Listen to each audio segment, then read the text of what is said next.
Queridos amigos, sejam muito bem-vindos. É com muita alegria e com muita satisfação que eu venho aqui mais uma vez conversar um pouco sobre a nossa doutrina espírita.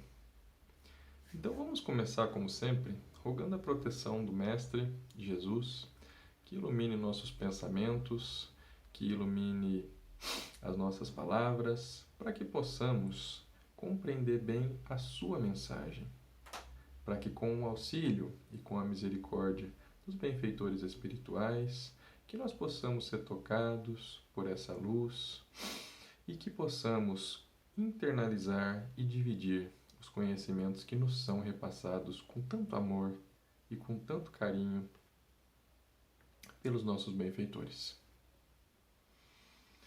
Nós estamos passando atualmente um momento muito desafiador.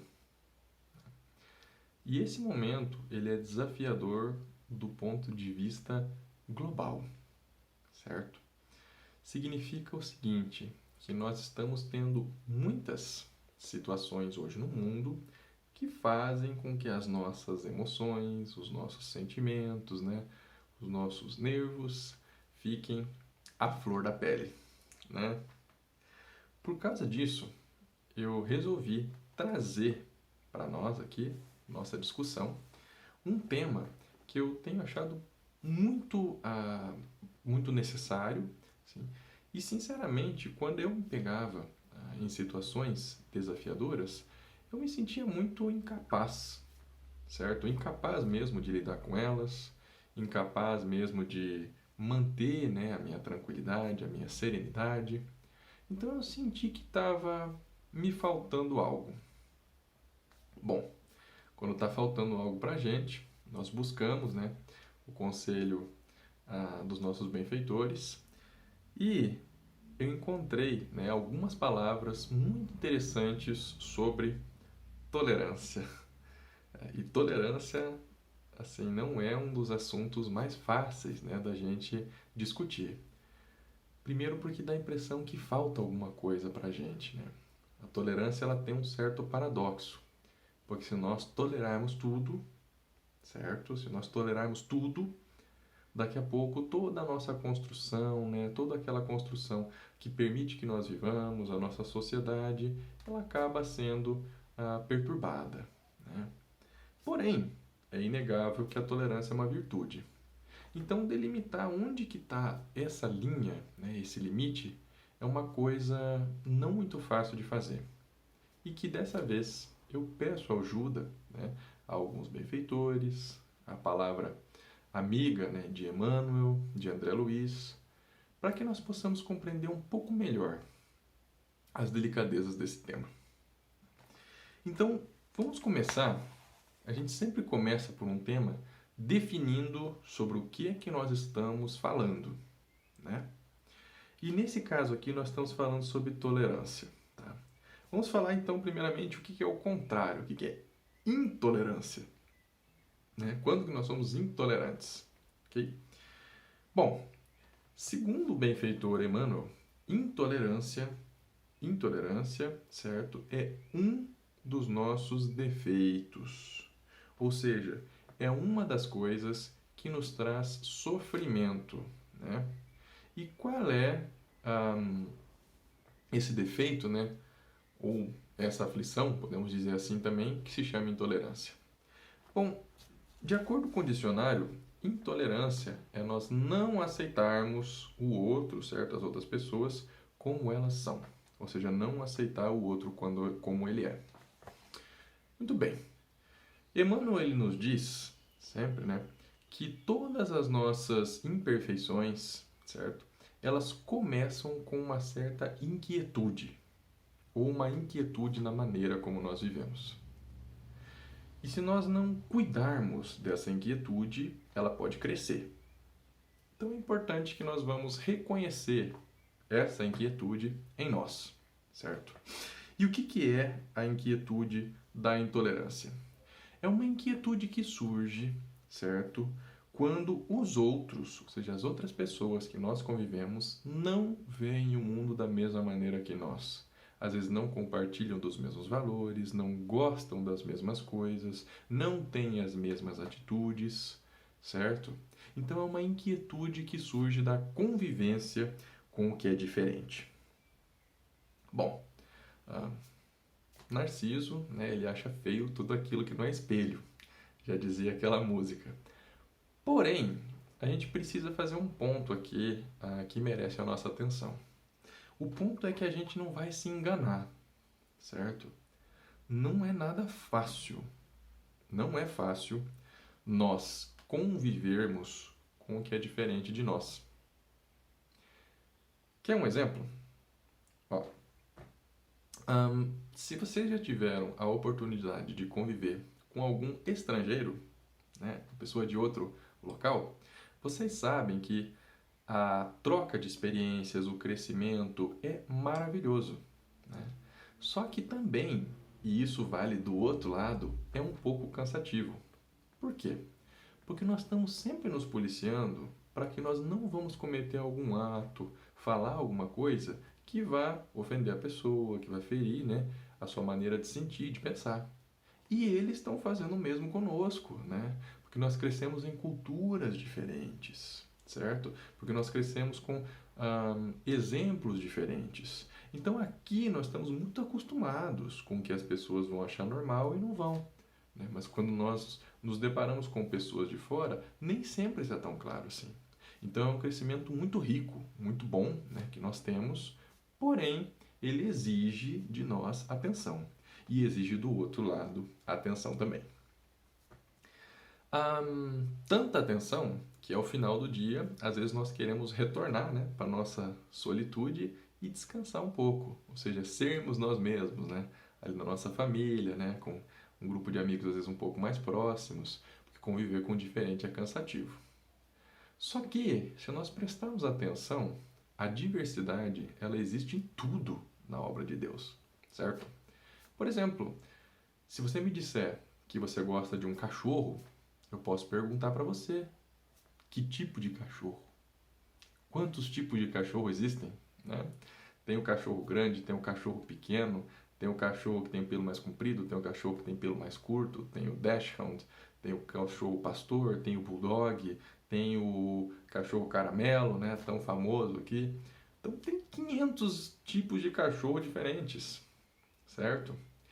E por que seria diferente também com as pessoas? Né? Quantos tipos de pessoas não existem? Existem 500 tipos de pessoas diferentes, 500 milhões de tipos de pessoas diferentes. E assim por diante. Pessoas que pensam de uma maneira diferente, pessoas que gostam de coisas diferentes, pessoas que cultuam diferentes valores. E ao longo do tempo, nós vamos nos deparar com eles, nós vamos conviver com eles, né? Então nós precisamos estar atentos para isso. Bom, então, a primeira coisa que a gente viu é que nós encontramos diversidade em tudo e que nem sempre é fácil da gente conviver com o que é diferente de nós, mas que é necessário, já que nós estamos aqui num mundo em que isso vai acontecer, né? E como ninguém pode nos ferir a não ser nós mesmos, vamos então pegar algumas dicas, né, que esses benfeitores nos trazem para que nós possamos cuidar melhor dessa inquietude, né, ou desse sentimento de inquietude que nasce quando nós convivemos com o que é diferente, né, porque esse é o princípio da intolerância. O que acontece, né, se nós não cuidarmos de qualquer imperfeição que nós temos? Ou seja, se nós não cuidarmos dessa inquietude que nós sentimos, né? Bom, nós sabemos que existem vários tipos de imperfeições, né? Tem um capítulo, inclusive, né, de Emmanuel, que ele fala sobre cada uma delas, né, sobre como que nós devemos prestar atenção. Ele fala, né, por exemplo, que a gente precisa tomar muito cuidado, por exemplo, com essa inquietude, né, que nasce da nossa preguiça, nós podemos ficar paralisados. A gente precisa tomar muito cuidado, né, com a inquietude que nasce, por exemplo, quando nós temos pensamentos mais agressivos, né? E a gente precisa tomar cuidado também com essa inquietude que nasce dessa nossa intolerância. Senão ela cresce, ou seja, se a gente não presta atenção, né, no que está acontecendo, ela cresce e ela vira uma tempestade emotiva. Né? nas palavras de Emmanuel. Quando ela vira uma tempestade emotiva, aí ela já não é mais somente, né, uma aflição ali de intolerância. Aí ela virou fanatismo. Então, quando a gente fala de fanatismo, a primeira coisa que vem na cabeça é: mas eu nunca cometi nenhum crime por causa disso, né? Nunca matei ninguém, nunca explodi nada, né? Esse é o ápice, né? O ápice do fanatismo, certo? Que, por definição, né, o que seria fanatismo? Fanatismo ele é um apego, né, irracional, certo? Um apego irracional, um fervor excessivo, né, persistente a qualquer coisa ou qualquer tema, certo? Então nós temos uma incapacidade de pensar, por exemplo, no conjunto e nos apegamos de maneira irracional àquela nossa ideia. Aí nós exercitamos, né, fanatismo, certo? Então, toda vez que nós estivermos sentindo esse sentimento de intolerância, esse sentimento que é difícil de conviver com o próximo, né? Por mais que essa adversidade esteja presente em tudo, né? Na obra de Deus, esteja presente em cada coisa que Deus criou, ok? Toda vez que nós nos percebermos tendo esse tipo de atitude, vamos procurar um fanatismo em nós, né? Fanatismo é quando as coisas têm que ser de alguma maneira, eu nem sei exatamente por quê, não tenho certeza se aquilo está certo, mas como eu faço daquele jeito, né? Então deveria ser daquela maneira ali. Ok? Tá, ok. Então o que nós falamos aqui? Falamos o que é intolerância, né? E nós falamos também, certo? Que se nós não cuidarmos desse nosso sentimento de intolerância, ele vira uma tempestade. E como ele surge ali toda hora, né? Ou seja, como nós toda hora vamos ter que conviver com o diferente, isso faz parte do nosso mundo, não tem como escapar, nós precisamos nos exercitar para que nós não vamos cair nessas armadilhas. Ok, então o que acontece, né, quando nós nos entregamos ao fanatismo? Ou seja, quando nós não cuidamos dessa tolerância, né, e nos permitimos sentir essa inquietude intolerante, ele acaba virando fanático. E aqui eu estou emprestando também algumas palavras, né, de um palestrante muito querido, que chama Haroldo Dias. Eu acho que ele trouxe esse tema de uma maneira muito boa, né? Ele comentou uma coisa, que o fanatismo, uma das coisas que ele faz é que ele cria círculos, né? É como se eu desenhasse um círculo e dentro desse círculo eu coloco só as pessoas que parecem comigo, só as pessoas que gostam das mesmas coisas que eu, só as pessoas que cultuam os mesmos valores que eu, só as pessoas que pensam da mesma forma que eu, né? Para que eu possa conviver ali dentro daquele círculo, certo? E o que é o problema disso, né? O que é o problema desses círculos? O problema é que eu começo a achar que só quem está dentro desse meu círculo, só quem está ali dentro, é uma pessoa que merece o meu respeito. E um problema maior ainda, uma consequência desse, né, é que o outro lado pensa da mesma maneira, né? Aí a gente começa a se fechar no nosso círculo, aí eles começam a se fechar no círculo deles, né? Aí, de fanatismo, a gente já começa a interpretar que tudo que acontece de um lado ou do outro deve ser pessoal, né? Estão querendo nos provocar. Afinal de contas, eles sabem que a gente não gosta daquilo e ficam fazendo, né? Então, daí, essa inquietude, né, esse fanatismo comigo, ela permanece, certo? E eu começo a ficar um pouco mais agressivo, né? Porque afinal estou sendo injustiçado. Percebeu? A gente não tomou cuidado, né, com aquela inquietude, ela cresceu, virou um fanatismo e agora eu já estou exercitando ele, né? Estou sendo mais agressivo com o pessoal dos outros círculos. E aí, de repente, certo? Eu não cuido mais disso, o outro lado também está sendo agressivo, né? Porque a gente entende que não podemos baixar o fogo, né? Senão o outro lado vai tomar conta de tudo. Daqui a pouco a gente começa a ficar violento, né? Daí de agressividade foi para violência e de violência, infelizmente, a gente acaba caindo muito fundo, né? Às vezes acaba cometendo algum ato lamentável, né? E por quê? Porque a gente não vigiou aquela inquietude primeira, né, que nascia da convivência com os outros. Então a gente começa a ver, por exemplo, né, algumas notícias lamentáveis. Por exemplo, a gente abre o noticiário e vê ali uma notícia sobre assassinato, né? Então, puxa vida, mas uma notícia sobre assassinato, né? Mas isso é uma coisa ah, muito triste, né? Deve ter um motivo realmente muito extremo para que isso aconteça, né? A gente vai ver, né, a razão daquele assassinato e a gente observa ali, o assassinato foi por uma discussão sobre uma preferência, né? Pode ser uma preferência, às vezes, esportiva, um time, pode ser uma preferência, às vezes, política, às vezes pode ser uma discussão ali entre vizinhos, né? A gente pensa, puxa vida, mas um assassinato por um caso desses, né? E se fosse um caso somente isolado, a gente poderia dizer, olha, o problema aconteceu ali, mas dá para cuidar, né? Não, né? A gente vê várias notícias como essa, certo? E, inclusive, esse tipo de comportamento, ele intrigou por muito tempo André Luiz, né? Na sua série fantástica de livros. André Luiz, quando ele acompanhava os mentores e ele se deparava com um acontecimento assim muito estarrecedor, né? Muito triste, ele sempre perguntava. Ele perguntava assim, mas por quê, né? Olha só o que está acontecendo aqui, o que essa pessoa fez.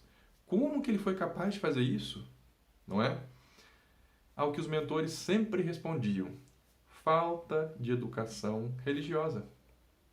O que parece um paradoxo, porque dá a impressão que a educação religiosa está em todo lugar, né? Eles comentavam: educação religiosa verdadeira, interna, para que nós possamos nos conhecer melhor, vigiar, né, as nossas tendências, os nossos pensamentos e cuidar para que essas nossas aflições não cresçam, para que a gente saiba viver, né? Saiba reconhecer o que nós estamos sentindo, como que nós estamos vivendo, e para que a gente saiba, né, se controlar e agir melhor, né, com o que vai acontecendo em nossa vida. Então, né, nós já crescemos um pouco mais aqui na nossa explanação, né? E nós entendemos o seguinte, que se nós não cuidarmos dessa inquietude, ela cresce, vira fanatismo, e o fanatismo em si ele tem consequências muito terríveis, né? Consequências muito problemáticas, tanto para nós como para a nossa sociedade. E o que é mais, então, que a gente precisa tomar cuidado, né? Bom, o ponto é, nós estamos aqui num mundo, né, que a gente está cansado de falar, um mundo de provas, certo? E expiações, né? Então, com raras exceções, certo? Com raras exceções, por que é que nós encarnamos, né? Por que é que nós viemos aqui para viver num mundo desses? Bom, um mundo de provas e expiações, você encarna para ser testado, né? Então, digamos que você é um espírito, certo? Você é um espírito muito... é um espírito que consegue compreender bastante as coisas. Provavelmente você vai ter desafios relacionados à compreensão. Digamos que você é um espírito que adquiriu muita paciência, certo? Muita paciência. Adivinha quem é que vem ao seu lado, né? Quem vem ao nosso lado são só aquelas pessoas que têm o dom de tirar a nossa paciência. Aquela pessoa que irrita muito, né?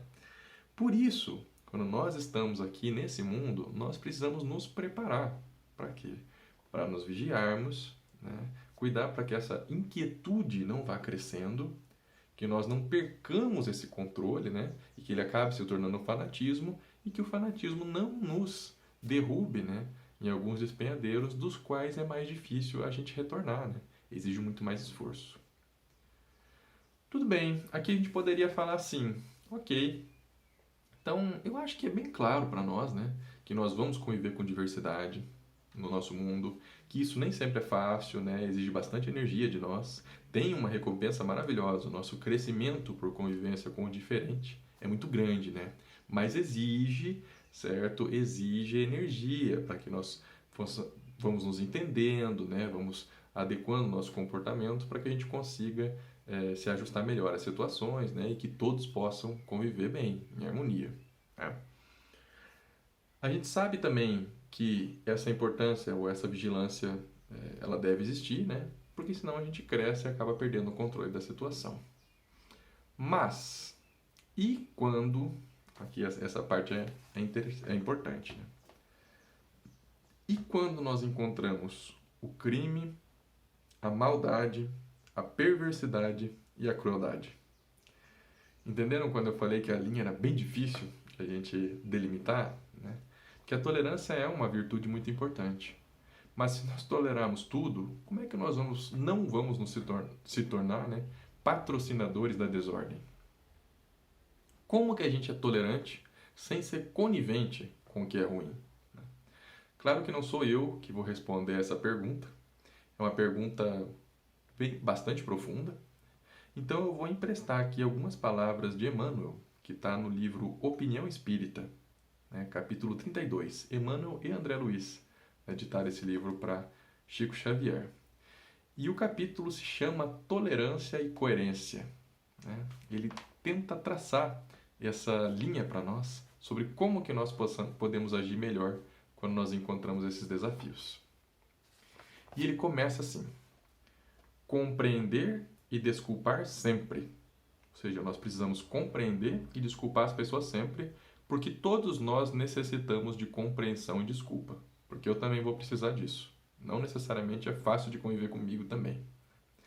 Nas horas do desacerto, mas observar a coerência, para que os diques da tolerância não se esbarrondem, corroídos pela displicência sistemática.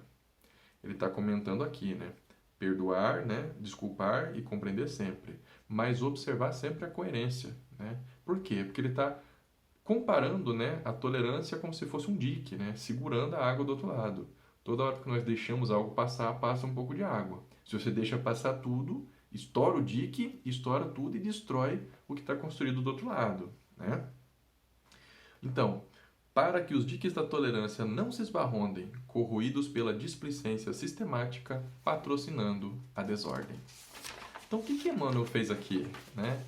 Ele começou, certo, dizendo que a tolerância é uma virtude. E aqui é bom deixar claro que, por tolerante, nós podemos descrever alguém que é disciplinado, né? A pessoa tem disciplina para conseguir conviver, ele é respeitoso, ou seja, ele respeita a outra pessoa, né? Respeita o outro.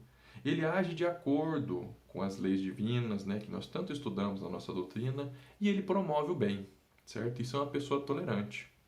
Só que o detalhe é que o tolerante, ele é uma pessoa boa, ele não é bonzinho, né?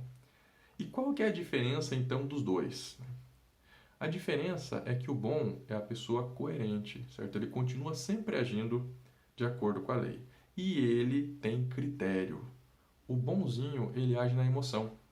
Por mais que ele tente proteger alguém, a pessoa cometeu um erro ali, né? Um aluno chega e vai fazer uma prova, né? E infelizmente o aluno não passa na prova. Ele pensa, não, mas eu gosto desse aluno, né? Deixa ele passar. Isso, deixa ele passar. Daí no outro ano ele já não sabe um pouco mais, né? Ficou mais difícil porque ele não teve aquela experiência. Aí a pessoa gosta dele ainda, deixa ele passar de novo. Aí no outro ano ele se perde um pouco mais, que não era para ele ter passado. Aí ele perde o interesse por aquilo, né? Aí ele acha que ele não consegue.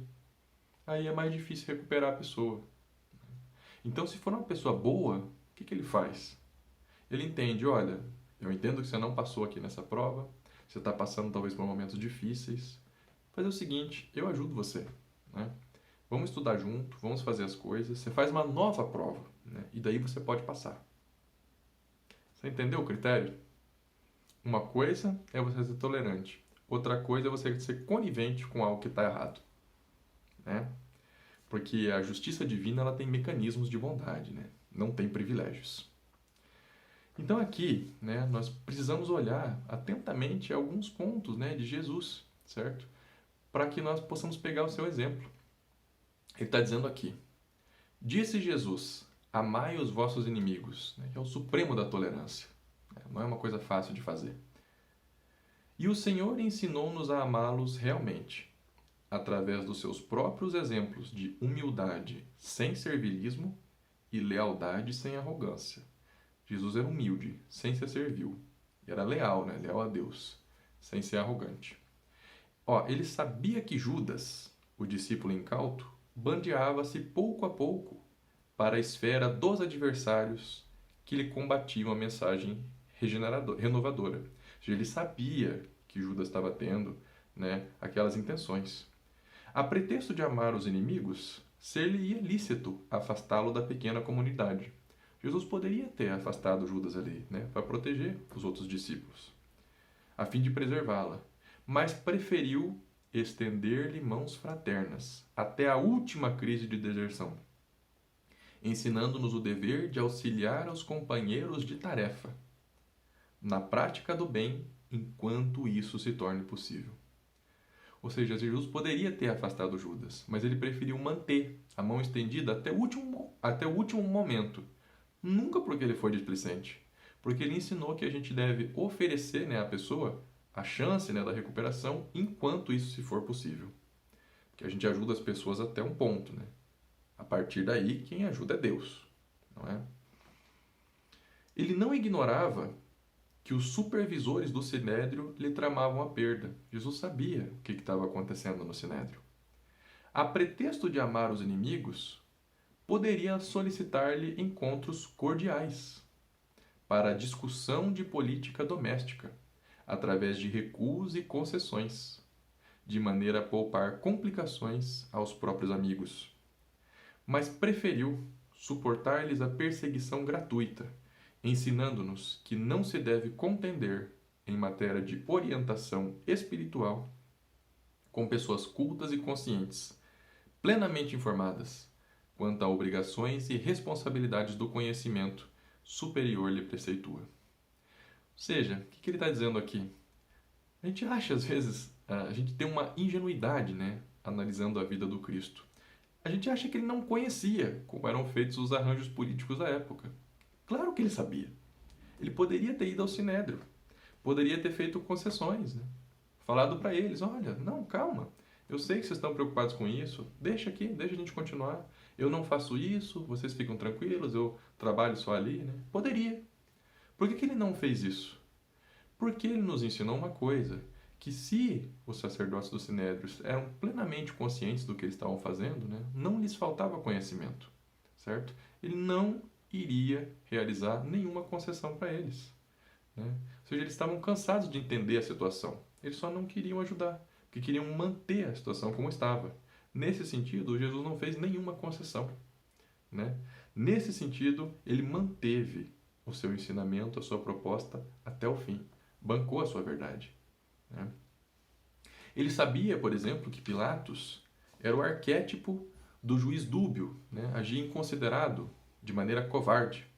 Ele poderia, né, ter recorrido a uma instância mais elevada, mas ele preferiu não fazer isso, mostrando que ele não tinha evasiva. Ou seja, ele ia manter o ensinamento dele até o fim, né? Percebia no sacrifício supremo que aquela multidão ali estava desvairada, ou seja, estava animalizada. Ele poderia ter conversado com a multidão, né, e dito, olha, você aí, né, que está gritando, eu cuidei do seu irmão, você lembra? Ele poderia ter acalmado essa multidão. Por que ele não fez isso, né? Ele não fez isso porque ele não queria premiar com leviandade aquela atitude daquela multidão. Ou seja, não estou de acordo com isso e eu não vou negociar com essa atitude de vocês. A verdade é essa, eu vim dizer aqui e é dessa maneira que ela está dita, né? Então Jesus, ele entendeu a todos, ele beneficiou a todos, ele socorreu a todos e ele esclareceu a todos, demonstrando que a caridade, expressando amor puro, é semelhante ao sol, que abraça a todos, mas ele nunca transigiu com o mal. Então é dessa maneira que ele nos ensina como ser tolerantes. O tolerante, voltando, a pessoa disciplinada, respeitosa, que age de acordo com a lei divina e que promove o bem, mas ele nunca é conivente com o mal, certo? Foi isso que ele nunca fez. Ele nunca aceitou, nunca compactuou com o que estava errado. O que ele fazia, o que a gente às vezes ainda não entende, é que a pessoa que está imersa no mal, ele é um doente. E o mal é como se fosse o vírus. É o pior doente que tem. Então o que ele fazia? Ele não atacava o doente em si, ele não queria a morte do doente, né? O que ele queria era atacar o vírus. Até porque nós sabemos que se o doente morrer, o vírus não para de existir. Assim como se a pessoa que não vai morrer, né, vai só desencarnar, o mal não vai parar de existir. Então ele fazia de tudo para atacar aquele vírus, né? E ele era muito responsável nisso, que as pessoas chegavam até ele, né, comentavam as coisas que tinham feito, e ele nunca dava uma brecha sequer, né? Tem o famoso caso da mulher adúltera. Quando ela ia ser apedrejada, o que que ele faz? Ele diz o seguinte: olha, não, se você estiver sem pecado, né, atira aí a primeira pedra. Ou seja, ele diz o seguinte: não quero apedrejar você. Só que ele não dá risada, ele não fala parabéns, né, para ela. Ela fica meio sem acreditar ali no que tinha acontecido, né? Ele pergunta: aonde que estão os teus acusadores? Né? E ela acaba dizendo: foram embora, né, numa ingenuidade. Os nossos acusadores sempre estão aqui dentro, né, na nossa consciência. Então ele olha e fala para ela: olha, vai e não peques mais. Ele não foi coerente, ele não foi conivente com aquilo. Do mesmo jeito, quando a multidão estava ali desvairada, né, quando ele estava sendo crucificado, ele diz: perdoa-lhes, Pai, porque eles não sabem o que fazem. Jesus sabia que a gente não deve invocar a misericórdia divina sem um motivo justo. E ele fez isso porque aquela multidão ali que ele estava ensinando acabou se recrudescendo, né? Um ato de barbárie. Então ele sabia que ele não adiantava falar muita coisa. Quem sabe, né? O que ele tenha pedido a Deus foi o seguinte: olha, Pai, eu sei que eles estão agindo assim, mas me dá mais um tempo, né, para que eu possa recuperá-los. Me dá mais aí uns 2000 anos. Né? E ele tem recuperado vários, né, várias pessoas, um por um. Como? Nunca sendo conivente com o vírus. Né? Ele tem sido um excelente médico. Ou seja, o doente chega e diz o seguinte: olha, o negócio é o seguinte, a partir daqui, isso que você está fazendo não dá mais. A pessoa pensa: nossa, mas você está muito pesado, né? Fala alguma coisa melhor. Infelizmente, é o que eu tenho para te falar. Estou do seu lado, né? Estou com você, eu quero que você se recupere. Mas esse tipo de atitude, não. Ele nunca foi conivente com o que era errado. É assim que ele nos ensinou que funcionava a tolerância. Então isso quer dizer o seguinte, que fora da caridade não existe tolerância, né?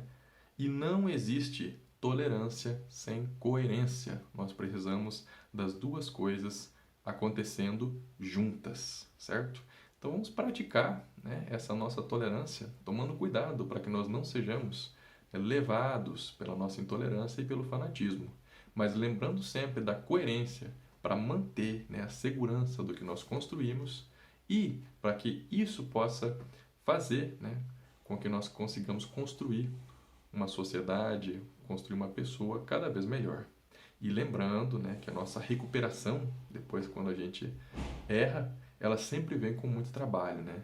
Lembramos do exemplo de Maria Madalena, lembramos do exemplo de Paulo, né? Todos eles se recuperaram, mas nunca com privilégio, sempre com trabalho.